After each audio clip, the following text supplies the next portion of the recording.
Nous allons nous intéresser dans cette vidéo formation aux différentes formules qui vont vous permettre d'avoir des informations, par exemple comme le nombre de caractères d'une donnée.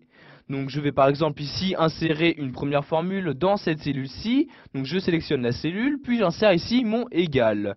Donc je vais pour commencer utiliser la formule nombre car pour connaître le nombre de caractères d'une donnée.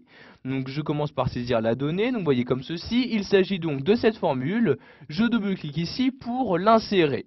Donc par exemple, je souhaite savoir combien de caractères compose ici donc cette cellule, je sélectionne donc la cellule, ensuite je ferme la parenthèse et j'appuie sur la touche Entrée de mon clavier.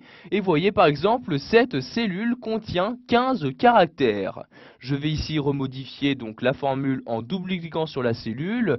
Je sélectionne ici G13 que je vais supprimer comme ceci. Et je vais maintenant sélectionner par exemple cette cellule-ci. J'appuie ensuite sur la touche Entrée de mon clavier. Et voyez par exemple ici pour le mot centre, il y a 6 caractères. Nous allons maintenant utiliser donc une autre formule qui va nous permettre de rechercher un certain caractère. Donc j'exerce ici mon égal et il s'agit de la formule cherche. Donc j'écris cherche comme ceci et ensuite donc je double-clique sur cherche pour l'insérer. Donc ici je vais insérer donc comme premier argument le texte recherché. Donc quelle lettre je recherche. Donc, par exemple ici, je vais insérer la lettre A comme ceci. Donc A que je dois mettre, pardon, ici je clique sur OK.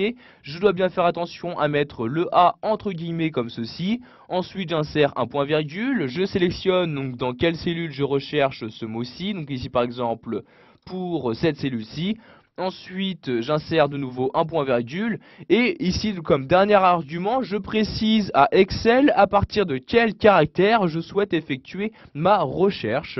Donc ici, par exemple, je commence à partir du premier caractère. Ensuite, je ferme la parenthèse et j'appuie sur la touche Entrée de mon clavier. Et voyez, par exemple, ici, je sais que le A, donc le caractère numéro A, donc apparaît bien en deuxième position. Si je vérifie, donc ce caractère apparaît bien en deuxième position.